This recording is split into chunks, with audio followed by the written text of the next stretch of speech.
불교를 창시한 석가모니의 핵심 사상은 무아 사상입니다.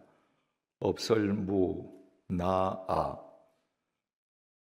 나는 실제하지 않는데 마치 내가 실제하는 것처럼 착각하는 데서 생로병사의 모든 고뇌와 고통이 기인한다는 것입니다. 따라서 나는 무아, 있는 것처럼 보이지만 나는 실제하지 않는 존재라는 것을 깨닫는 것으로부터 생로병사의 모든 고통에서 벗어날 수 있다고 석가모니는 설파했습니다. 그리고 제자들에게 자신이 죽으면 자신의 시신을 불에 태워서 없애버리라는 유언을 남겼습니다. 석가모니는 인생은 무아라는 것을 자신의 죽음을 통해서도 자신의 시신을 통해서도 제자들의 심령에 새겨주고 싶었던 것입니다. 자기의 시신을 태워서 재로 만들므로써 봐라, 아무것도 없지. 이것을 가르쳐주고 싶었던 것입니다. 그런데 정작 석가모니가 열반에 든 후에 제자들이 석가모니의 유언에 따라서 석가모니의 시신을 화장한 뒤에 무엇을 했는지 아십니까? 젓가락을 들고 재를 뒤지면서 사리를 찾았습니다. 스승은 자신의 죽음으로도 자신의 시신으로도 얘들아, 인생은 무야. 이걸 가르쳐 주기를 원했는데 제자들은 그 스승의 유언 앞에서도 유에 집착하고 있었던 것입니다. 그 이후로 2500년이 지난 오늘날까지 중이 죽으면 사리를 수습하는 전통은 사라지지 않았습니다. 고승이 죽을수록 사리가 많이 나오면 도의 경지가 더 깊었던 스님이라고 불자들은 더 존경합니다. 여러분, 스승은 무아라고, 인생은 무라고, 내 시체마저 태워서 없애라고 했는데 그 스승의 재 속에서 사리를 찾는 그 행위가 과연 석가모니의 가르침에 맞는 행위겠습니까? 맞지 않습니다. 그런데도 2500년이 지난 오늘날까지 사리 수습의 전통은 아무도 건드릴 수 없는 불교의 우상이 되어 있습니다. 만약에 오늘날 누군가가 자, 오늘 이 시간부터 불교에서 사리 수습 없애! 난리 날 겁니다. 무아를 가리킨 석가모니의 제자라고 하면서 죽은 시신 속에서도 유를 찾아 헤매는 그 제자들이 과연 석가모니의 참 제자가 될 수 있겠습니까? 인도에서 뭄바이에 있는 시바 신전 제2에 참석해 본 적이 있습니다. 재단 앞 밑바닥에 남자 생식기와 흡사한 모양의 검고 길고 큰 돌이 하나 박혀 있었습니다. 남자 생식기를 신성하게 숭배하는 힌두 교인들이 그 돌에 이마를 조아리고 경건하게 숭배를 했습니다. 그리고 가져온 제물인 우유와 물을 그 돌 위에다가 부었습니다. 자기가 우유와 물을 붓고 그 흘러내리는 우유나 물을 핥아서 자기 머리에서부터 발끝까지 정성스럽게 발랐습니다. 그걸로서 자기는 정결해진 겁니다. 힌두 사원은 전부 사람들이 신을 벗고 들어가야 합니다. 거기에서 그 돌멩이에게 그 예를 다해서 경배 예식을 행하던 힌두교인들 다 맨발로 들어왔죠. 그런데 그분들이 그 돌멩이에 부은 우유, 물, 자기네들 몸에 바른 우유들이 바닥에 떨어져서 그분들이 맨발로 짚고 가니까 밑바닥은 전부 다 먹물처럼 더러워져 있습니다. 그분들은 정결 여식을 행했다고 기분 좋게 나가는데 그분들의 발바닥은 들어올 때보다 더 더러워졌습니다. 저도 물론 신을 벗고 들어갔습니다. 어떤 형태의 제의를 행하는지 알지 못했기 때문에 구두만 벗고 양말을 벗지 않았습니다. 그 탓에 양말에 그 시커먼 우유, 물이 다 젖었습니다. 밤에 호텔에 들어가서까지 그 역한 냄새가 사라지지 않았습니다. 비슈누 신전에 들어갔을 때도 마찬가지였습니다. 제의의 모양만 달랐을 뿐 본질은 똑같았습니다. 힌두교에는 인류 최고의 서사시라고 일컬어지는 베다경이 있습니다. 그런데 제가 갔던 그 어느 신전에도 베다경을 낭독하거나 강독하지 않았습니다. 오직 있다면 전통이란 이름의 우상 숭배만 있었습니다.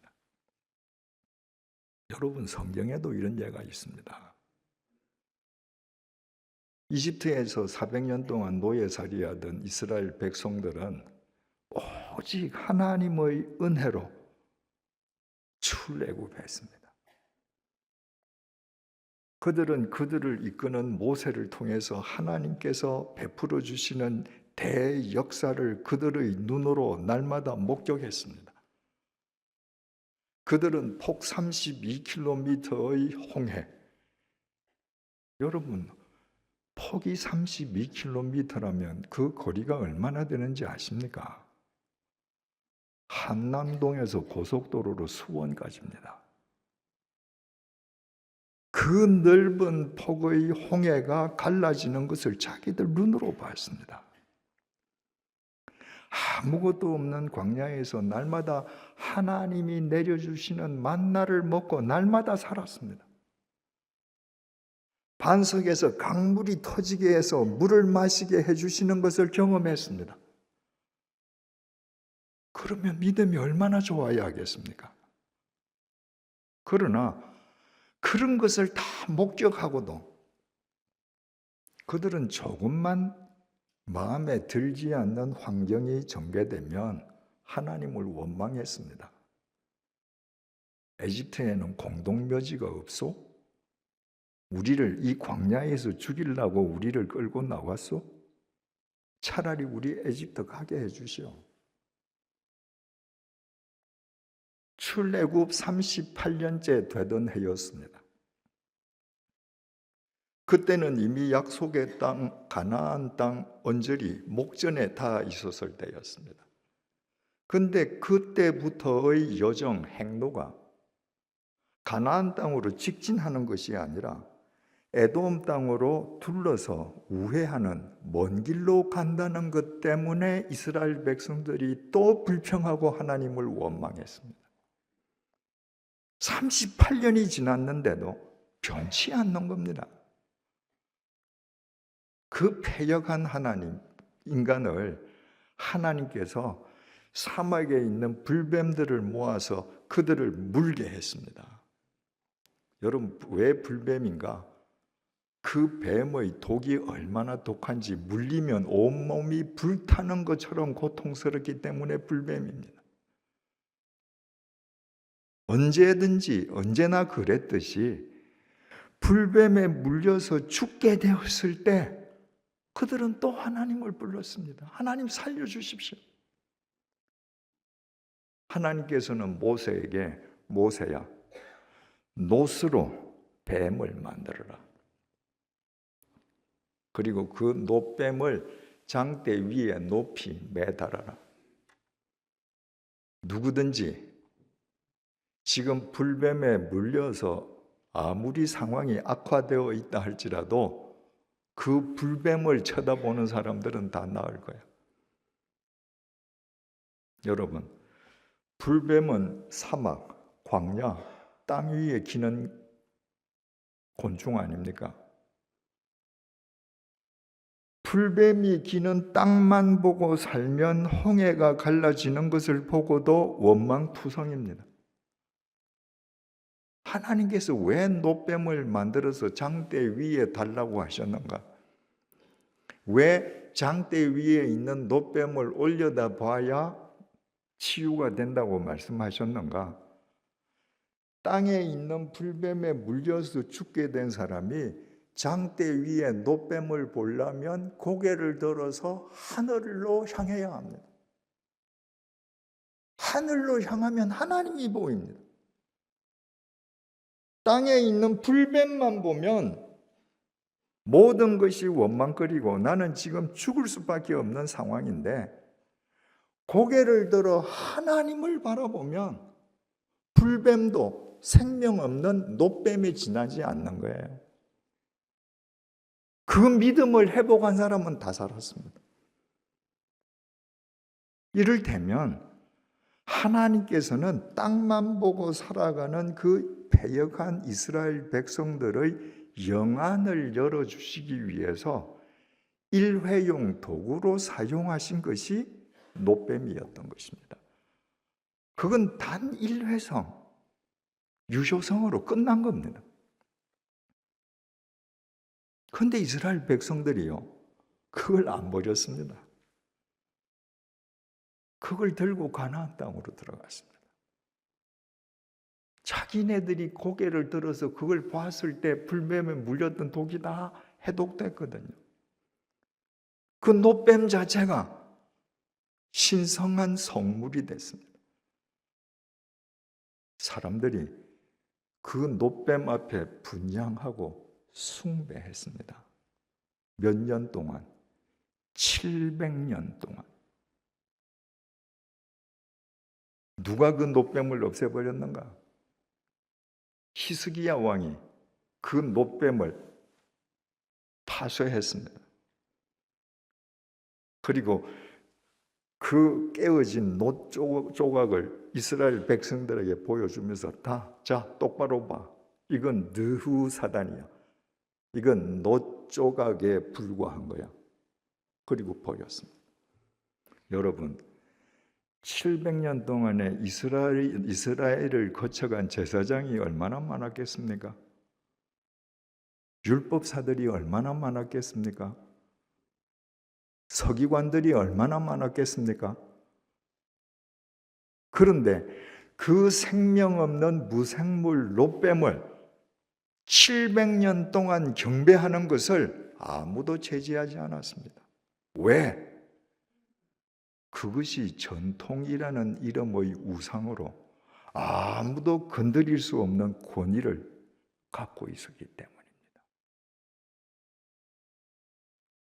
오늘 본문이 전통이라는 이름의 우상에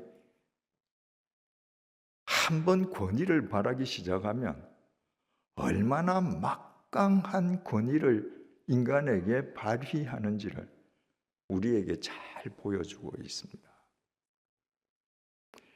사무엘상 도입부에 등장하는 대제사장 엘리는 늙고 무능한 사람이었습니다. 그래서 그의 두 아들 홈리와 비느하스가 아버지의 이름을 빙자해서 온갖 불의한 짓을 다 했습니다. 마침 이스라엘의 숙적이었던 블레셋이 이스라엘을 침공했습니다. 이스라엘도 군대를 모아서 블레셋과 전쟁터에서 만나서 전투를 벌였습니다. 첫날 전투에서 이스라엘 군이 4,000명이 목숨을 잃었습니다. 부상당한 사람은 헤아릴 수조차 없었습니다. 여러분, 하루 전투에서 4,000명이 죽었다. 참패죠. 내일 또 전투가 벌어질 텐데 이긴다는 보장이 없거든요. 또 참패하겠거든요. 그래서 이스라엘 지도자들이 실로라는 곳에 있는 성소 안에 안치되어 있는 법궤를 들고 오게 했습니다. 법궤는 여러분들이 잘 아시는 것처럼 하나님께서 모세에게 내려주신 십계명 두 돌판을 넣어둔 언약궤, 증거궤입니다. 이스라엘 사람들에게 있어서 그 법궤는 그 자체가 하나님의 상징이었습니다. 그런데 지금 전투에서 지니까 이스라엘 지도자들이 그 법궤 가져오라는 거예요. 하나님을 경외해서가 아니라 그 법궤를 부적으로 여긴 거예요. 저 부적만 우리 곁에 있으면 내일은 전세를 만회해서 반드시 이길 거야. 블레셋이 침공해서 전투가 벌어질 때 대제사장 엘리 제사장의 아들 홈리와 비느하스는 전투에 참여하지 않았습니다. 왜? 이길지 질지 모르거든요. 무섭거든요. 근데 전쟁터에서 연락이 온 겁니다. 실로에 있는 법궤를 가져오라고요. 아, 법궤. 법궤만 있으면 이스라엘이 백전백승 할 수 있지. 그렇게 생각한 홈리와 비느하스가 자기네들이 법궤를 이송하는 책임자가 되어서 전쟁터로 나갔습니다. 이기는 영광은 자기네들이 받겠다는 거예요. 홈리와 비느하스가 법궤를 지금 이송해서 전쟁터로 가니까 온 이스라엘 군사들이 지축이 흔들릴 정도로 함성을 질렀습니다. 이제 이겼다는 거예요. 여러분, 하나님께서 당신의 언약궤를 한낱 부적으로 여기는 그 패역한 인간들을 가만히 두시겠습니까? 이스라엘 백성들이 승리를 장담했던 그 다음날 전투에서 3만 명이 죽었습니다. 그 전날보다 더 큰 완패였습니다. 더 중요한 사실은요, 그 전투에서 하나님의 법궤를 탈취당한 겁니다. 그 와중에 승리를 장담하고 법궤를 메고 전쟁터로 나갔던 엘리 제사장 두 아들 홈리와 비느하스도 죽었습니다. 이스라엘 역사상 하나님의 법궤를 적군에게 탈취당한 최초의 수모였습니다.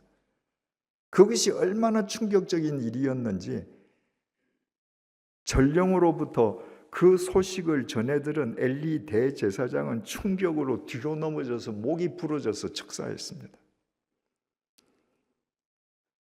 엘리 대제사장의 아들 비느하스의 아내, 엘리 대제사장의 며느리죠. 마침 그 순간에 그 며느리는 아이를 낳고 있었습니다. 아이를 낳다가 그 이야기를 듣고 그 며느리도 쇼크사했습니다.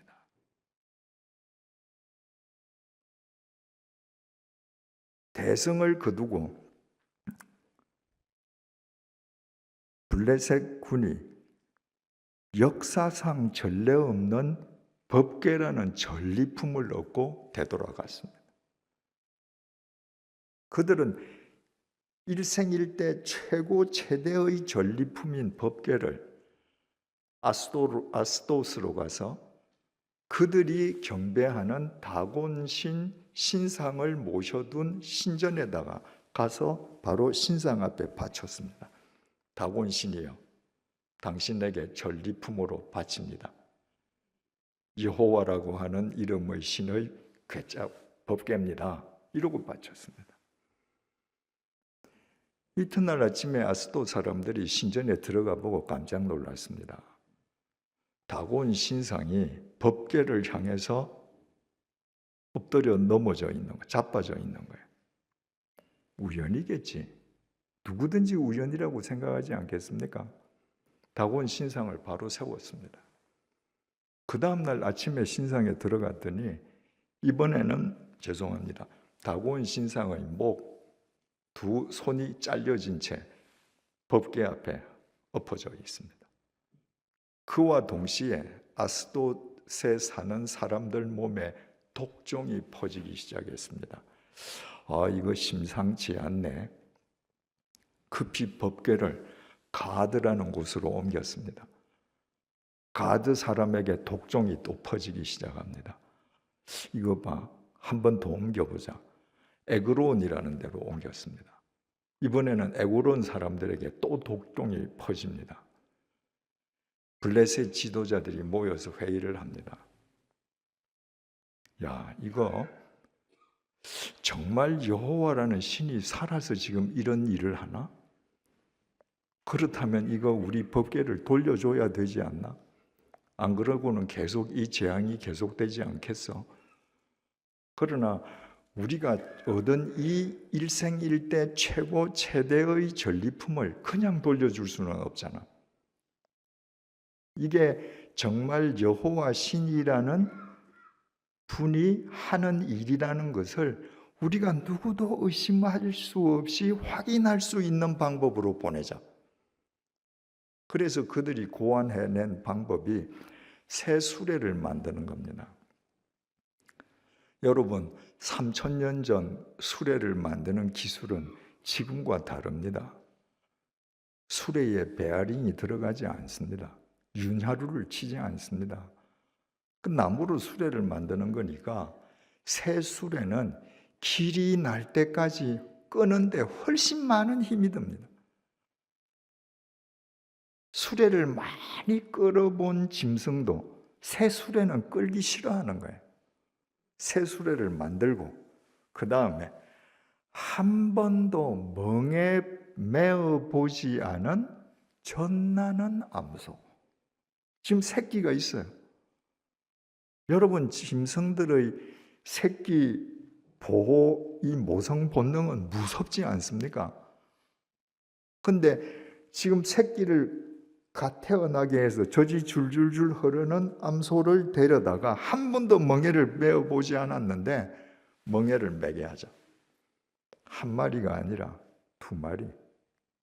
두 마리 다 젖이 흐르는 암소 두 마리. 그래서 그 수레에다가 이 법궤를 실어서 이스라엘 지경인 베스메스로 한번 보내보자. 상식적으로는 안 가야 하는 겁니다. 한 번도 멍에를 메어보지 않은 숫소도 처음 멍에를 메고 그 힘든 새수레를 끈다는 건 불가능한 일인데 암소가 새끼가 옆에서 우는데 그 소리를 듣고 한 번도 메어보지 않은 멍에를 메고 새수레를 끌고 간다? 좀 정신이 이상한 암소가 있어서 한 마리는 혹 그럴 수 있을는지 모르니까 두 마리로 하자. 두 마리가 다 그렇게 할 수는 없으니까. 인간의 상식으로는 절대 암소 두 마리가 못 갈 거야. 안 가면 지금까지 재앙은 우연이야. 우리가 이 법궤 그냥 갖고 있으면 돼. 근데 그런 상황에서 암소가 베세메스로 똑바로 수레를 끌고 가면 이건 하나님이 하시는 일이야. 미련 없이 법궤를 보내야 돼. 그래서 새수레에 법궤를 싣고 멍에 매지 않은 암소 2마리에게 멍에를 메어서 베세메스를 향하고 가게 했는데, 이 암소 2마리가 소리를 지르면서 울면서도 똑바로 걸어갔습니다. 그래서 베세메스로 법궤가 갔습니다. 블레셋 사람들은 이제 깨끗하게 포기했습니다. 이제 우리 법궤는 있자. 생각지도 않게 하나님의 법궤가 자기 마을로 들어온 베세메스 사람들은 정말 기뻐했죠. 유대인들에게 있어서 법궤는 그야말로 하나님의 상징 그대로 아닙니까? 누구든지 법궤를 열어보면 죽는 거예요. 그 사람들 다 알고 있는 겁니다, 유대인이니까. 근데 그 법궤를 열어서 그 모세가 받은 그 두 돌판 너무너무 보고 싶은 거예요. 그래서 그것을 열었다가 많은 사람이 죽었습니다. 베세메스 사람들이 대경실색을 했습니다. 놀라서 이거 우리 마을에 더 이상 두면 안 되겠다. 그래서 기럇 이아림이라는 마을로 법궤를 보냈습니다. 기럇 이아림 그 동네 사람들도 하나님의 법궤를 보고는 자기 동네 마을에 온 건 굉장히 기쁜 일인데, 자기네들이 잘못해서 이 법궤 때문에 베세메스 사람들처럼 무슨 화를 당할지 모르겠거든요. 그래서 마을 한가운데 둔 게 아니라 기럇 여아림의 저 산 위에, 외딴 산 위에 있는 집 한 채, 아비나답이라는 사람의 집에 보내서 거기 법궤를 안치하게 했습니다. 아비나답은 나이가 많은 사람이었습니다. 그래서 자기의 아들 엘리아살에게 그 법궤를 지키게 했습니다. 그리고 70년이 흘렀습니다. 당시 인간의 수명이 40년이에요. 그 당시 70년은 지금 70년보다 훨씬 긴 세월입니다. 여러분, 70년 동안 하나님의 법궤가 아비나답 집에 있는 거예요. 그러면 그 집이 성소입니다. 하나님의 법궤를 아비나답 아들이 그 법궤를 지키는 거예요. 법궤에 관한 한 아비나답 집안의 가족들 외에 누구도 말할 수 없습니다. 법궤. 그러면 아비나답 사람들, 저 사람들이 하는 거야. 그 전통이라는 우상이 70년 동안 만들어져 갔습니다. 다윗이 왕이 되고 법궤가 아직까지도 아비나답이라는 사람의 집에 있다는 이야기를 듣고 자기가 있는 다윗 성에 하나님의 법궤를 모셔오고자 했습니다. 지금 오늘 본문이 그 상황을 우리에게 보여주는 겁니다. 사무엘하 6장 1절,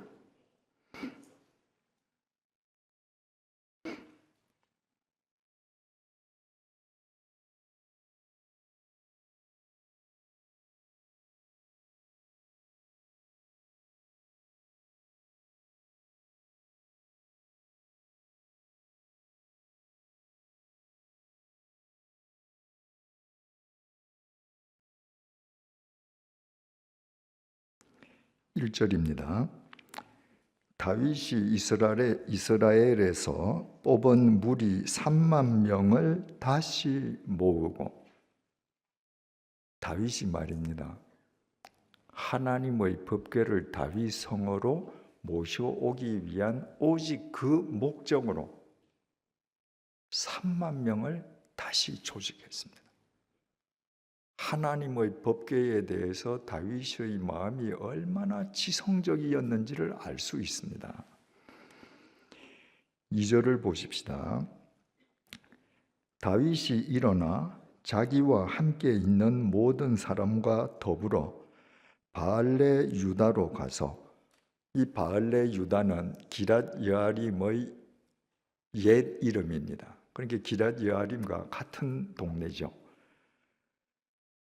바로 아비나답의 집이 있는 그 기랏 여아림으로 가서 거기서 하나님의 궤를 메어 오려 하니, 다윗은 알고 있었던 겁니다. 하나님의 법궤는 사람이 반드시 메고 와야 한다는 것을 다윗은 알고 있었습니다.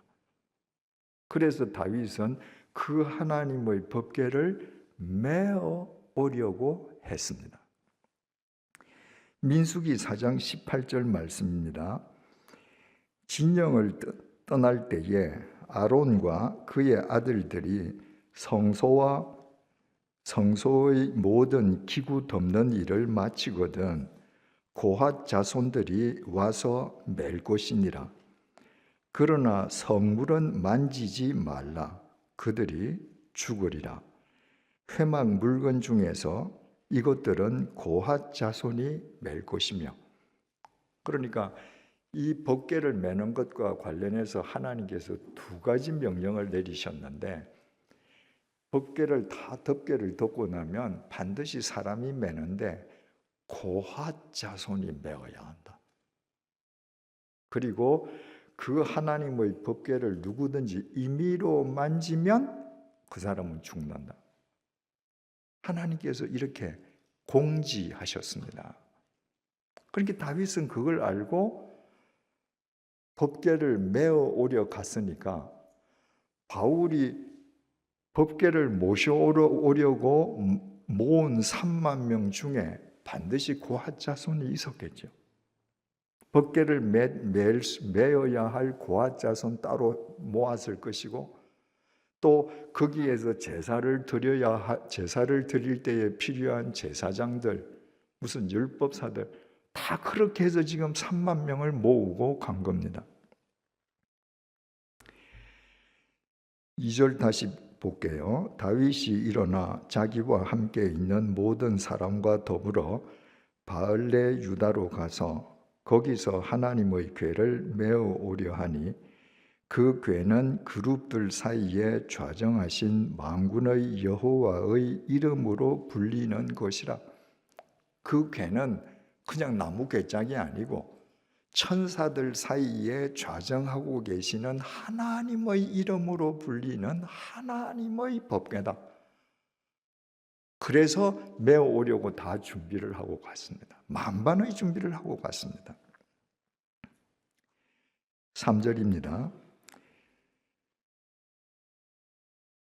그들이 하나님의 궤를 새 수레에 싣고 산에 있는 아비나답의 집에서 나오는데, 여기에 그들이는 뒤에 있는 지금 바로 연결되어 나오는 아비나답의 아들 우사와 아효, 이 두 사람이 3절 주어 그들입니다. 아비나답의 아들 우사와 아효가 그 새 수레를 모으니라. 그러니까 70년 전에 하나님의 법궤가 아비나답 집에 들어갔을 때, 아비나답이 나이가 늙어서 자기 아들 엘리야살에게 법궤를 지키게 했습니다.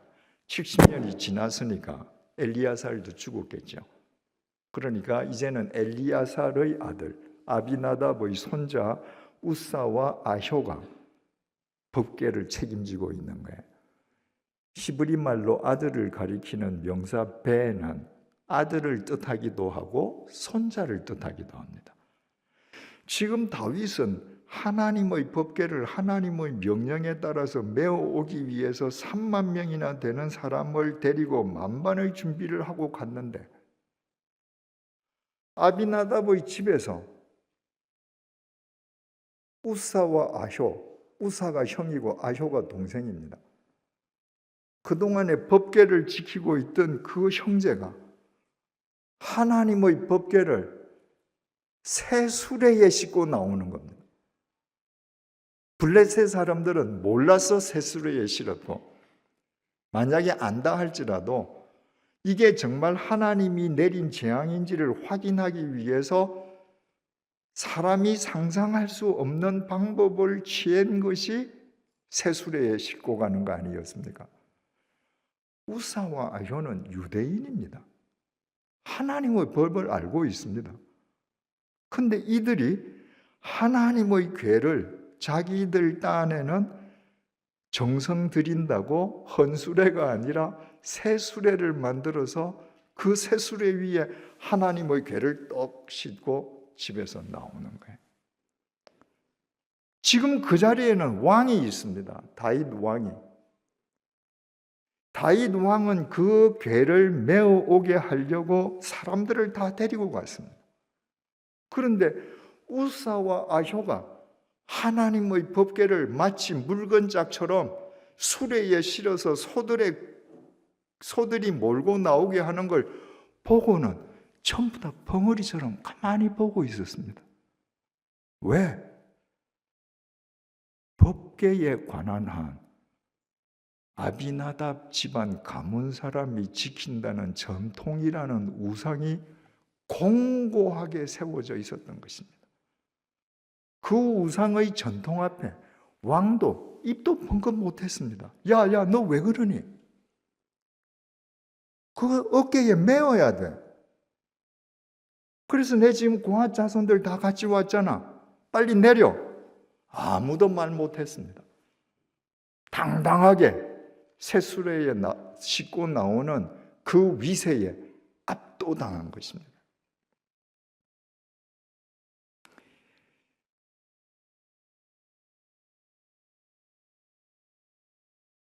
사절입니다.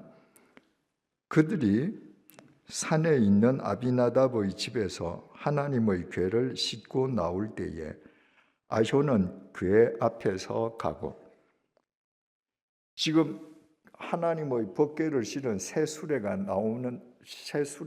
아비나답의 집에서 나오는데 동생 아효가 수레 앞에서 섰습니다. 그래서 소를 지금 몰고 인도를 합니다. 형 우사는 수레 뒤에 섰습니다. 수레 뒤에 서면 법궤가 어디 있습니까? 지금 자기 앞에 있어요.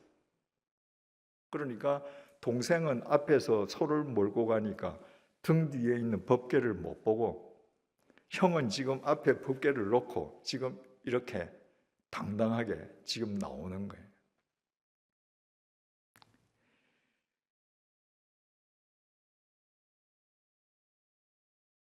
이 아이패드가 버그가 나서 한번 저 껐다가 다시 크게 하겠습니다.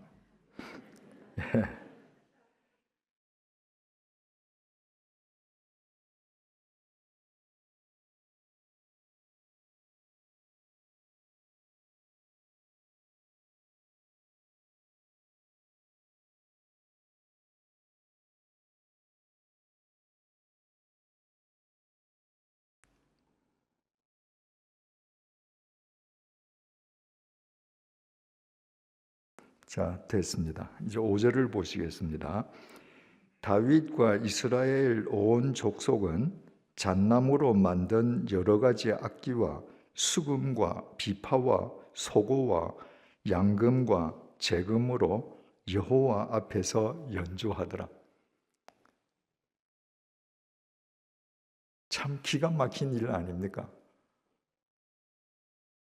우사와 아효가 그 전통이라는 우상의 권위를 갖고 메어야 될 법궤를 수레에 싣고 지금 나오는데 왕은 아무 말도 못하고 좀 가만히 쳐다보다가 내가 모르는 사이에 법이 바뀌었냐? 그러다가 일단 하나님 법궤가 나오니까 야, 주악 울려라. 그래서 대동해서 따라갔던 악사들이 전부 다 연주를 했습니다. 여러분들 머릿속에 한번 이 장면을 그려보십시오. 법궤를 실은 수레가 중앙에 있고 3만 명이 앞에서 뒤에서 양옆에서 전부 다 이 수레를 옹립해서 지금 행진을 합니다. 그리고 악사들이 연주를 합니다. 스포트라이트를 받는 사람이 누구예요? 우사입니다. 아효는 앞에서 가고 우사는 바로 법궤, 바로 그 뒤를 따라가면서 그 스포트라이트 지금 자기가 다 받는 거예요. 그 행진의 주인공이 됐습니다. 6절입니다. 그들이 나곤의 타작마당에 이르러서는 소들이 뛰므로. 이 행렬이 나곤의 타작마당 앞으로 갔을 때 갑자기 소들이 뛰었습니다. 여러분, 소는 말처럼 뛰어오르는 짐승이 아닙니다. 근데 소가 수레를 끌고 가다가 뛰었습니다. 왜 그랬을까요? 거짓 선지자 발람에게 하나님께서 나귀를 통해서 경고하시듯이 이 짐승을 통해서 하나님께서 경고하시는 거죠. 우사, 너 그러면 안 돼. 다윗아, 너 뭐하냐? 이거 아니야. 그래서 소가 뛰었습니다. 여러분, 말은 본래 갤럽, 질주하는 짐승이기 때문에 뛰어도 높이 뜁니다. 소는 농사 짓는데 동원되거나 수레를 끌기 때문에 뛰어도 높이 뛰지 못합니다. 소가 이렇게 뛴다고 해서 그 수레에 있는 법궤가 굴러서 땅으로 떨어지겠습니까? 그런 일이 있을 수는 없습니다. 그런데 소가 이렇게 뛰니까요, 그 뒤에서 그날 행렬의 주인공으로 따라가던 우사가 어떻게 했는가? 6절을 다시 보시겠습니다. 우사가 손을 들어 하나님의 궤를 붙들었더니, 여기에서 붙들다라고 하는 이 히브리 동사는 아하즈라고 그러는데요, 이거는 반드시 자기의 소유를 표현할 때 붙드는 동작입니다. 가령 예를 들어서 제가 어느 상점에 가서 물건들을 쭉 보면서 어떤 걸 내가 살까 하고 이리저리 한번 붙잡아 보는 거, 이건 아하즈가 아니에요. 근데 거기에 진열된 물건들 중에 보니까 제 물건이 하나 있어요. 야, 이건 내 건데. 제가 잡았습니다. 당신들 이거 왜 여기 뒀어? 이게 아하즈예요. 내 거야 이거. 소가 뛰니까요, 우사가 그냥 법궤를 잡은 게 아닙니다. 여러분, 손을 들었습니다. 그리고는 법궤를 잡았습니다. 이거 내 거야. 니네들 똑똑히 봐. 이건 내 거야. 주인이 되어 있었던 것입니다. 7절입니다. 여호와 하나님이 우사가 잘못함으로 말미암아 진노하사 그를 그곳에서 치시니 그가 거기 하나님의 궤 곁에서 죽으니라. 마치 자기가 그 법궤의 주인인 것처럼 손을 들어서 법궤를 내 거야 하고 붙잡는 순간에 하나님께서 죽여버리셨습니다. 여러분, 옛날 수레는요, 높이가 땅에서 한 60cm 정도 됩니다. 바퀴는 원이니까 더 올라가도 높이는 한 60cm 돼요. 법궤는요, 길이가 114cm, 넓이가 68.4cm, 높이가 68.4cm입니다. 그러니까 수레 높이 60cm, 법궤 높이 68.4cm. 그러면 뒤에서 우사가 따라갈 때 지금 내려다보는 이 법궤는 땅에서부터 높이가 128cm밖에 안 되는 거예요. 130cm도 안 되는 거예요. 그러니까 우사는 하나님의 궤를 위에서 내려다보면서 마치 자기 소유물인 것처럼 손을 들어서 내 거야 이랬습니다. 그 순간에 하나님께서 치시니까요, 궤 옆에서 죽었습니다. 그리고 어떻게 됐겠어요? 땅바닥으로 꼬꾸러지죠. 지는 궤 위에서 내 거야 그랬는데 하나님은 아니야. 궤 옆에서 절명해서 땅바닥으로 궤 밑으로 떨어지게 하셨습니다. 8절입니다. 여호와께서 우사를 치심으로 다윗이 분하여 그곳을 베레스 우사라 부르니 그 이름이 오늘까지 이르니라. 여러분, 그 광경을 보고 다윗이 분했습니다. 뭐가 분했을까요? 첫째는 아히와 우사가 하나님의 법궤를 수레에 실어 나오는 그 엉뚱한 짓을 하는데도 그 권위에 억눌려서 말 한마디도 하지 못했던 자기 자신에 대해서 분노했고, 두 번째는 하나님의 법궤와 온 백성을 농락했던 우사에 대해서 분노했을 것입니다. 그래서 그 자리를 베레스 우사다. 베레스는 친다. 우사는 우사. 하나님께서 베레스를 치셨다. 이 말입니다. 바꾸어 말하면 아비나답 가문에서 법궤에 관한 한 아비나답 가문이 뭘 해도 그게 다 맞다는 전통이라는 이름의 우상을 하나님께서 치신 것입니다. 인간이 해결하지 못할 때 하나님께서 해결해 버리신 겁니다.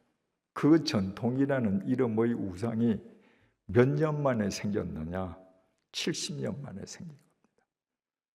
연동교회 역사는 127년입니다. 여러분, 70년의 약 2배에 해당합니다. 그러면 이 연동교회에는 하나님 말씀 위에 전통이란 이름의 우상을 놓고 다들 말하지 않고 그 권위에 압도당하고 있는 건 아닌가? 여러분 생각해 봐야 합니다. 여러분 스스로 베레스 우사 제거하지 않으면 언젠가는 하나님께서 베레스 우사 하십니다. 이 시간에는 범한국 교회적으로 반드시 제거해야 될 전통이란 이름의 우상에 대해 좀 더 깊이 생각해 보고자 합니다. 그것은 직분의 서열화, 직분의 계급화, 직분의 권력화란 전통의 우상입니다. 한국 장로교회 교인들은요, 거의 99.9%가 장로교회의 효시를 장 칼뱅으로 생각하고 있습니다.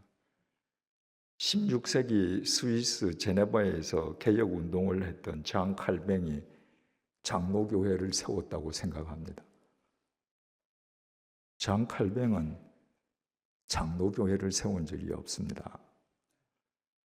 장 칼뱅은 스위스에서 개혁을 하면서 자기가 이끄는 교회 이름을 Reformed Church, 개혁교회라고 불렀습니다. 로마 가톨릭 교회, 그 부패한 로마 가톨릭 교회에 의해서 왜곡된 교회와 세상을 하나님의 말씀으로 새롭게 개혁하는 데에 교회의 방점을 찍었습니다. 모든 교회의 목적과 목표가 하나님의 말씀으로 개혁하는 데 있었습니다. 그 개혁의 통로로 장 칼뱅은 교회에 4개의 직분을 뒀습니다. 첫 번째 직분이 목사입니다. 하나님의 말씀을 가르치고 성례전을 집전하고 교회를 이끄는 직분입니다. 두 번째 직분이 교사였습니다. 장 칼뱅의 개혁교회에서 교사는 오늘날 교회학교 교사와 본질적으로 달랐습니다. 개혁교회에서 교사는 신학을 반드시 전공한 사람들이었습니다. 그래서 당시 교사는 박사 혹은 교수로 불렸습니다. 세 번째 직분이 장로였습니다. 목사와 함께 치리와 권징을 행하고 목사를 지원하는 직분입니다. 그런데 칼뱅의 개혁교회에서 장로는 항존직이 아니었습니다. 1년 임기의 임시직이었습니다. 모든 장로는 1년마다 신임을 받아야 했습니다. 신임을 못 받으면 관두는 거예요. 네 번째 직분이 집사였습니다. 집사는 제네바 시에 소속되어 있는 병원, 복지시설, 그리고 교회에서 봉사하는 직분이었습니다. 장 칼뱅은 바로 이 네 개의 직분으로 교황 1인 체제의 독선과 오만에 맞서는 대의 체제를 만든 겁니다. 민주적인 대의 체제로 모든 교인들의 의사가 반영되도록 시스템을 만들었습니다. 장 칼뱅이 목사와 장로들로 구성되는 콘시스터리라고 하는 협의체를 만들었지만 장로가 다른 사람 직분보다 더 비중이 컸어가 아니라 그 역시 대의 체제의 일환이었을 뿐입니다. 왜냐하면 그때의 장로는 1년 임기 임시직이었거든요. 칼뱅은 개혁된 교회는 항상 개혁되어야 한다. 이것을 강조했습니다. 한 번 교회가 개혁되었다고 멈추면 죄성을 가진 인간들의 이해 집단으로 전락한다는 겁니다. 날마다 개혁되어야 한다. 이처럼 칼뱅의 개혁교회는 교회의 방점이 개혁에 있었기 때문에 어떤 직분도 계급화, 서열화, 권력화가 있을 수 없었고 어떤 특정인도 교회를 좌지우지할 수 없었습니다. 그건 개혁에 반하는 일이기 때문입니다. 칼뱅과 동시대에 스코틀랜드에서도 종교개혁이 있었습니다. 그 구심점은 존 낙스였습니다. 메리 여왕이 즉위하고 개신교 신도들에 대한 대박해가 시작이 되자 존 낙스가 망명길에 올랐다가 스위스 제네바에 들러서 잠시 칼뱅 곁에서 개혁을 도왔습니다. 그리고 칼뱅의 개혁교회를 몸소 상세하게 배웠습니다. 그 후에 스코틀랜드로 돌아간 존 낙스는 그를 따르는 사람들과 함께 새로운 교회를 조직했습니다. 그러나 그가 배웠던 스위스에서 배웠던 칼뱅의 개혁교회와는 사뭇 달랐습니다.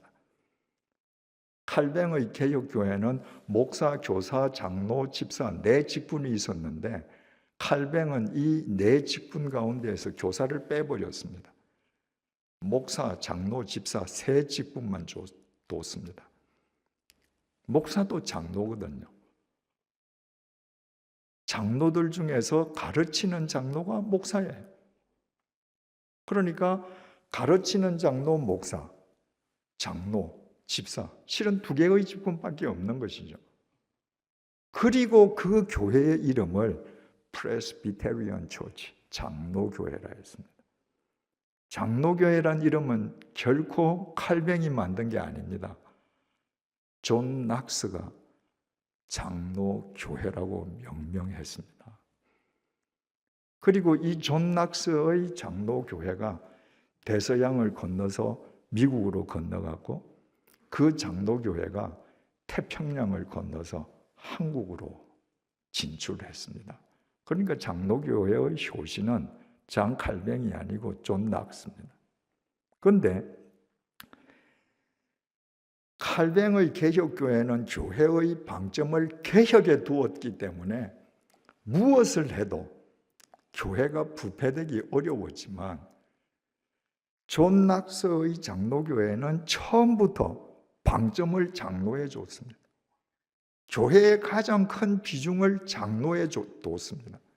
처음부터 인적 타락의 가능성을 내포하고 시작된 겁니다. 그리고 장로교회 하다 보니까 일반 사회인과의 접점이 전혀 없었습니다. 여러분, 우리는 장로교회 교인이니까 장로교회 조금 더 이상하지 않죠? 만약에 대한예수교 목사교회, 여러분 웃으시지요? 그런 교회가 있을 수 있습니까? 만약에 대한예수교 목사교회 하면 그게 시사하는 바가 뭐예요? 목사 우리끼리 다 할게. 다른 사람 끼어들 생각하지 마. 그 얘기 아닙니까? 대한예수교 권사교회 있을 수 있겠습니까? 대한예수교 집사교회 있을 수 없죠? 스코틀랜드 사람들이요, 장로교회? 장로라는 비중을 절대 내세우는 장로교회 받아들이기 어렵죠. 그래서 스코틀랜드에서 장로교회는 거의 소멸되었습니다. 미국도 마찬가지였습니다. 미국 사람들은 어떤 사람인가요? 자유를 찾아서 목숨을 걸고 대서양을 건넜던 사람들입니다. 내가 교회에 가는데 장로라는 직분을 절대시해서 장로교회라고 한다. 자유분방한 미국 사람이 누가 장로교회에 가겠습니까? 그래서 미국 장로교회는 처음부터 군소교단이었습니다. 북장로교회, 남장로교회가 있다가 서로 교세가 약해지니까 서로 합쳤습니다. 그리고 이 장로교회가 갖는 한계를 극복하기 위해서 장로를 20대 대표도 장로가 되고 30대 대표도 장로가 되고 장로를 직능 대표제로 바꿨습니다. 그럼에도 불구하고 미국 연합장로교 PCUSA, 그 PCUSA 안에는 미국에 있는 한인교인들 가운데에 한국인들끼리 만든 한국인 노회가 아니라 나는 미국 장로교회 총회에 들어갈래 해서 가입한 한인 교회들까지 다 포함되어서 PCUSA인데 작년 조인 숫자가 총 조인 숫자가 124만 명입니다. 자, 한국에서 예수교, 당로교 통합측 250만 명, 합동측 250만 명, 두 교단만 해도 500만 명이죠. 미국 인구가 3억 3천만 명인데 장로교인 124만 명밖에 안 됩니다. 안 맞는 거예요. 그런데 이 장로교회가 140년 전에 한국에 들어와서는 전혀 다른 양상을 보였습니다. 유교적 가부장 사회에 들어와서 장로교회가 딱 맞아 들어갔습니다. 장로가 계급이 된 겁니다. 서열이 된 거예요. 그래서 장로교회가 조금도 이상하지 않았습니다. 이름이. 목사교회 하면 여러분들 아까 다 웃으시면서도 장로교회 조금도 이상하지 않습니다. 한국의 장로교회 교단이 약 300여 개 있다고 합니다. 장로교회 간판을 달아야 교인들이 오는 겁니다. 본래 감리회와 침례교회는 장로가 없었습니다. 감리회는 속장과 권사밖에 없었습니다. 감리회 권사는 남자 여자가 다 하는 거예요. 그런데 한국 감리회, 침례교 지금 다 장로 있습니다. 장로 없이는 한국에서 교회가 안 되는 거예요. 계급이 됐기 때문에. 장로가 계급이 되니까 여러분 어떻습니까?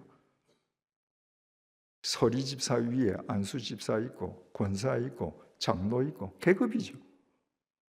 여러분 종교개혁의 핵심이 만인제사장인데 이번 만인제사장이라고 하면서 여러분 계급이 있지 않습니까?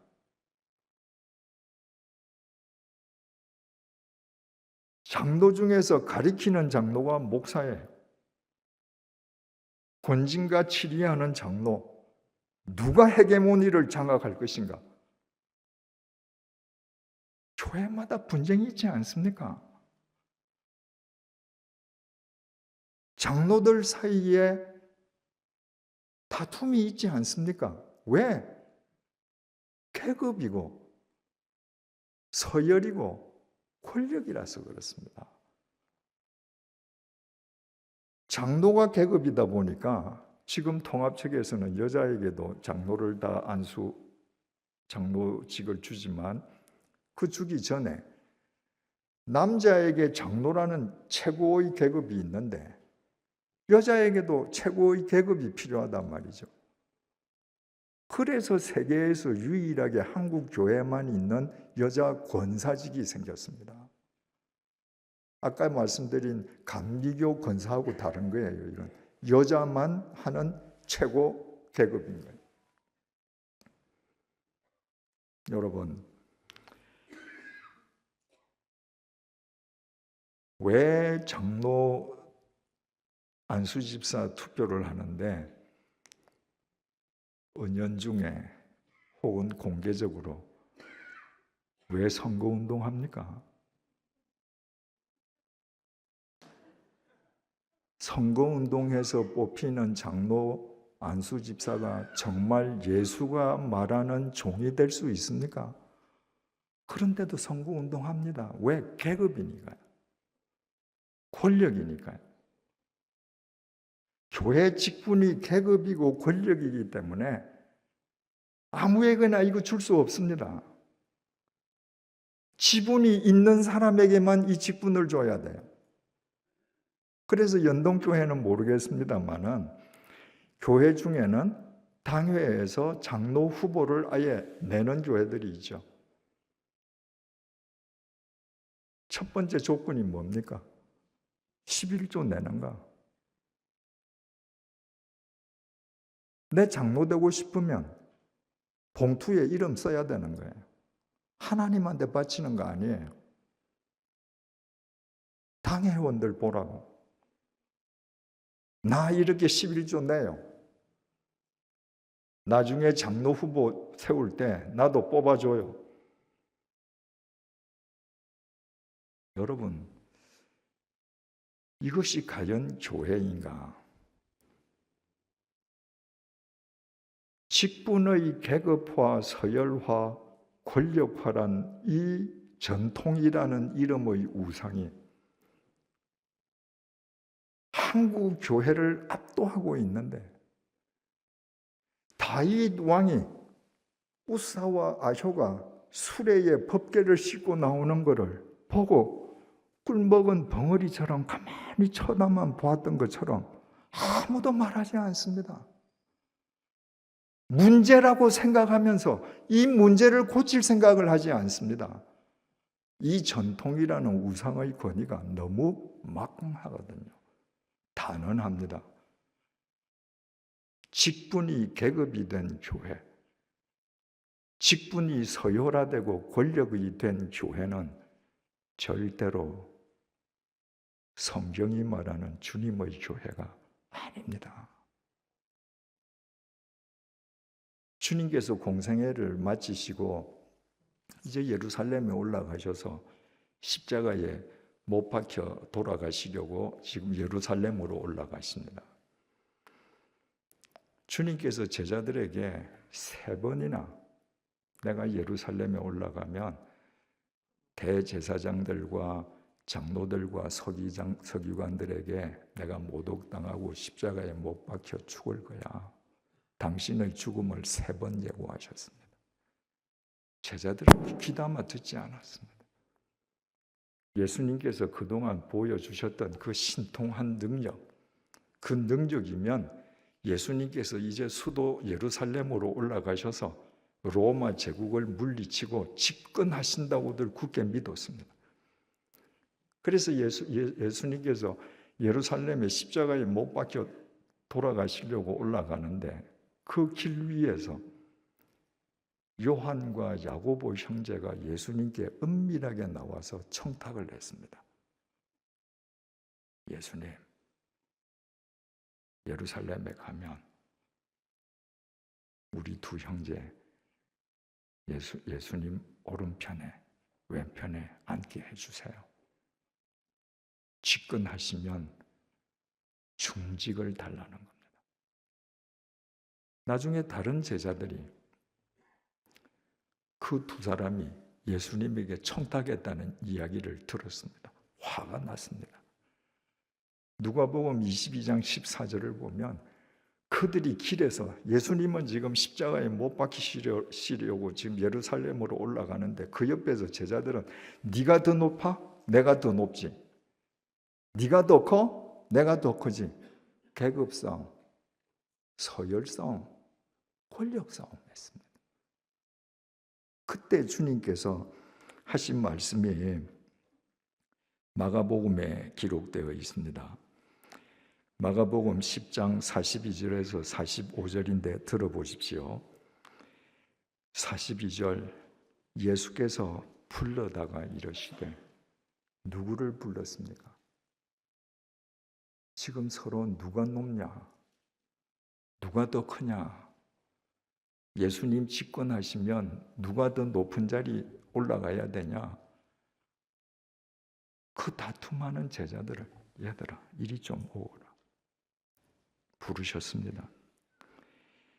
이방인의 집권자들이 그들을 임의로 주관하고 세상 지도자들이 너희들을 마음대로 다루지. 그 고관들이 그들에게 권세를 부리는 줄을 너희가 알거니와. 고관들이 너희들 함부로 대하는 거 너희들 알지? 알다라고 하는 헬라어 동사는 오이다인데 이 오이다라고 하는 동사는 보다, 호라오라는 동사에서 파생되었습니다. 너희들 지금 보고 있지? 저기 봐. 저 세상의 지도자들이 백성들 위해서 마음대로 군림하지. 왜 그래? 자기네들 계급이 높다고 생각하기 때문이야. 자기네들 권력이 크다고 생각하기 때문이야. 니네들 보고 있지 않니? 43절입니다. 너희 중에는 그렇지 않을지니. 얘들아, 너희가 내 제자라면 너희는 저렇게 하면 안 돼. 너희는 저렇게 하면 내 제자가 아니야. 너희 중에 누구든지 크고자 하는 자는 너희를 섬기는 자가 되고. 진짜 니네들 서열이 제일 높고 싶네. 제일 계급 높은 자리에 앉고 싶냐? 그러면 너희를 섬기는 자가 되라. 여러분, 한국교회에서 섬기다는 말이 타락했습니다. 섬기지 않고 섬긴다고 합니다.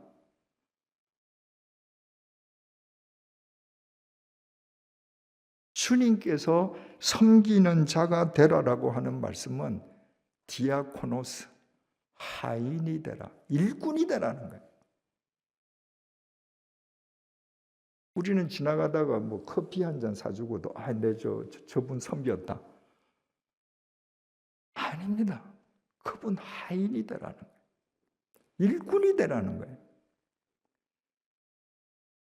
44절 너희 중에 누구든지 으뜸이 되고자 하는 자는 모든 사람의 종이 되어야 하리라. 니네들이 가장 크기를 원한다면 종이 되거라. 둘로스, 노예라는 말입니다. 그래서 종이 되어야 하리라. 이 말도 한국 교회에서는 스포일 됐죠. 목사를 가리켜서 우리 종님 그러잖아요. 세상에 그런 종이 어디 있습니까? 주님이 말씀하신 둘로스는 노예입니다. 그래서 영어 성경, 프랑스 성경 전부 다 슬레이브, 노예라고 썼습니다. 노예가 되라. 왜? 니네들 왜 그렇게 해야 되는지 아니? 인자가 온 것은 섬김을 받으려 함이 아니라 도리어 섬기려 하고 자기 목숨을 많은 사람의 대속물로 주려 함이니라.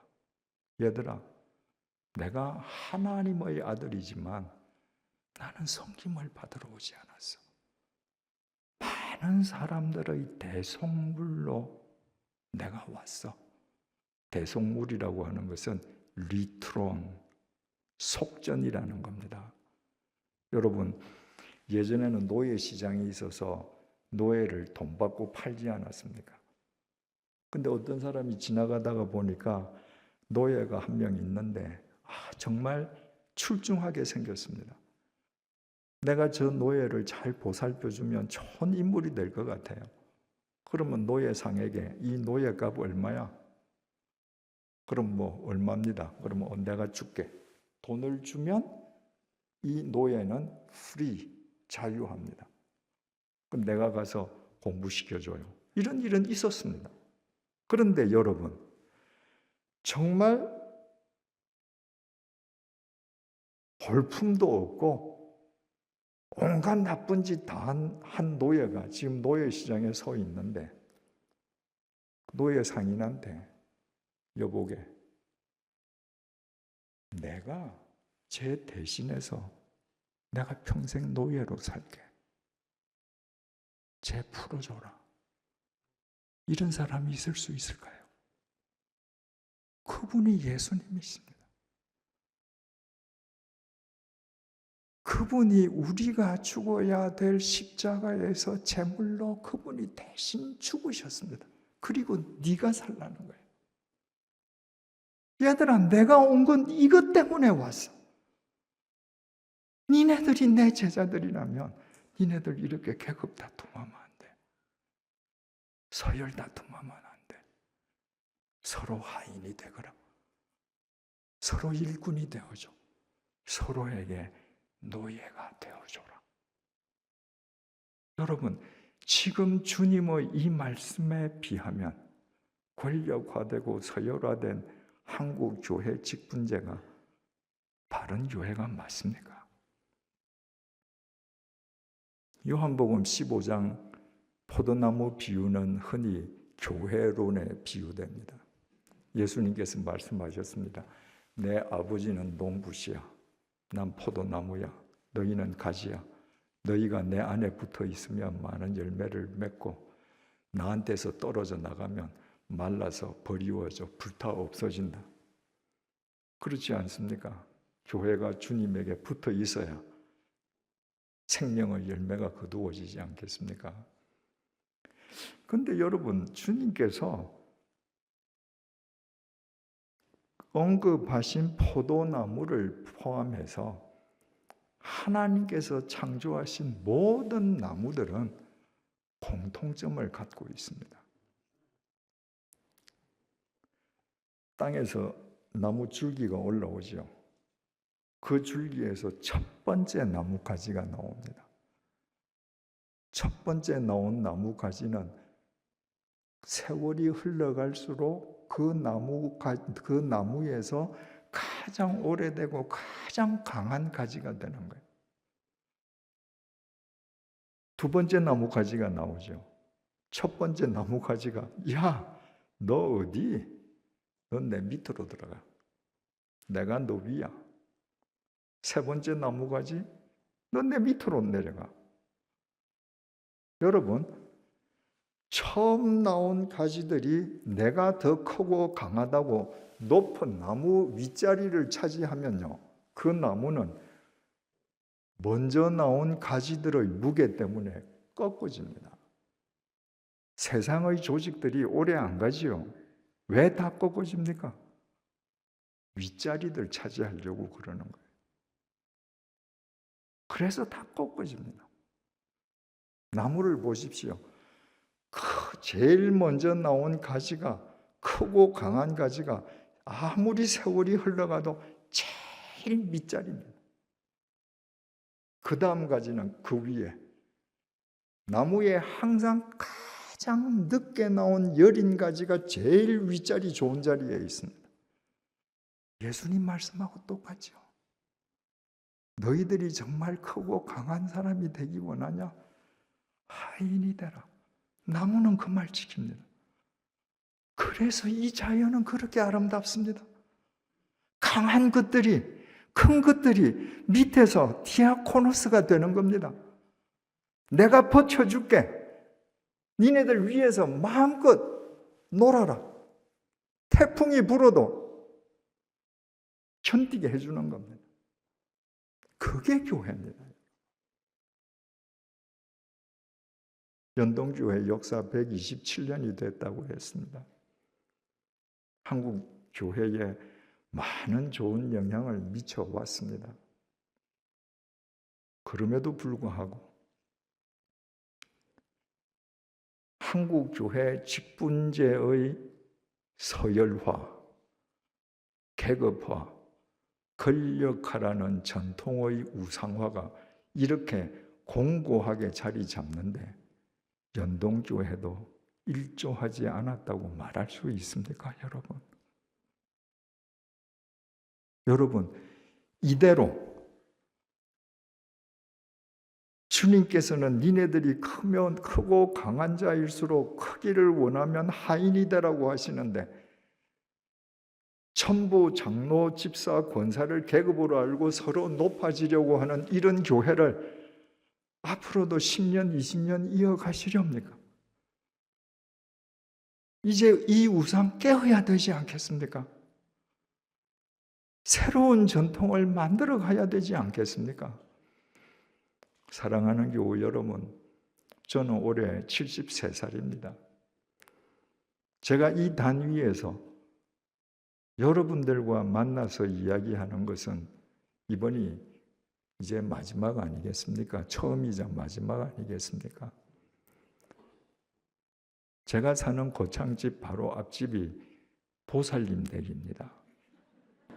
불교에서는 우리 집사님을 보살님이라 그래요. 그 남편은 불교에서 또 보살님 남편은 처사님이라 그래요. 그 처사님이 며칠 전에 돌아가셨습니다. 그래서 제가 여기 집회 오기 전에 장례식장으로 보살님한테 조문을 갔습니다. 보살님이 그러셨습니다. 숨 4번 크게 들이쉬고는 갔다고요. 여러분, 죽음은 거창하지 않습니다. 내가 지금 들이킨 숨 내쉬고 다시 못 들이키면 죽은 겁니다. 그래서 저는 죽음은 늘 코끝에 달려 있다고 합니다. 이거 숨 멎으면 나 죽은 거예요. 오늘 밤일 수도 있습니다. 여러분, 주님께서 우리를 위해서 생명의 속전, 십자가의 속전을 당신이 스스로 주시고 우리를 생명으로 구원해 주셨는데 단 한 번밖에 사는 인생 아니지 않습니까? 여러분, 우리 코끝에 생명이 있는 동안에 우리 진짜 예수쟁이로 살아야 되지 않겠습니까? 기도하겠습니다.